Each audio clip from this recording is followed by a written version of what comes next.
নমস্কার বন্ধুরা, তোমরা কেমন আছো? চলো আজকে পুঁইশাক চিংড়ি মাছ কাঁঠালহাটি রান্না করা যাক। তাহলে প্রথমে কাঁঠালহাটিটা সিদ্ধ করে নেব, যাতে লাল অংশটা ছাড়িয়ে যায়।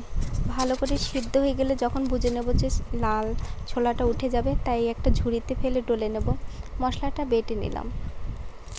কড়ায় খানিকটা তেল দিয়ে চিংড়ি মাছটা ভেজে নেব লাল লাল করে। একটু হলুদ লবণ দিয়ে চিংড়ি মাছটা ভেজে নিলে ভালো লাগে।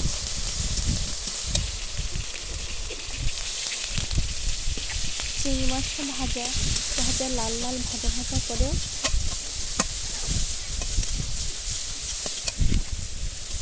তো বাটিতে তুলে নেব। ভালো করে ভেজে নিতে হবে চিংড়ি মাছটা। ভেজে একটা বাটিতে তুলে নেব। তারপরে অবশিষ্ট যে তেল থাকবে তাতে পুঁইশাকটা দিয়ে দেবো। পুঁইশাক দিয়ে খানিকটা নাড়াচাড়া করে জল দিয়ে দেবো। দিয়ে হলুদ লবণ কাঁচা ঝাল দিয়ে ভালো করে ঢেকে দেবো। ঢাকনা তুলে কাঁঠালহাটিটা দিয়ে ভালো করে নেড়েচেড়ে আবারও ঢেকে দেবো, যাতে ভালোভাবে তরকারিটা সিদ্ধ হয়। খানিক সময় পর নামিয়ে কড়াইয়ে তেল দেব, খানিকটা পাঁচফোড়ন আর পেঁয়াজ ভালো করে লাল লাল করে নেড়েচেড়ে যাতে পুড়ে না যায়, লাল লাল করে ভেজে নিয়ে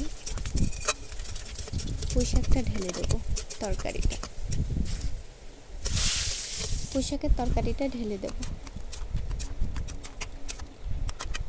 প্রথমবার বেটে রাখা যে জিরে মরিচ, সেই জিরে মরিচটা এখন দিয়ে দেব। দিয়ে ভালোভাবে নাড়াচাড়া করে ফুটে উঠলে নামিয়ে ফেললে, নামানোর আগে কিছুটা চিনি দিতে হবে। চিনি দিলে পুঁইশাকের তরকারিতে ভালো লাগে। বাস হয়ে গেল পুঁইশাক রান্না।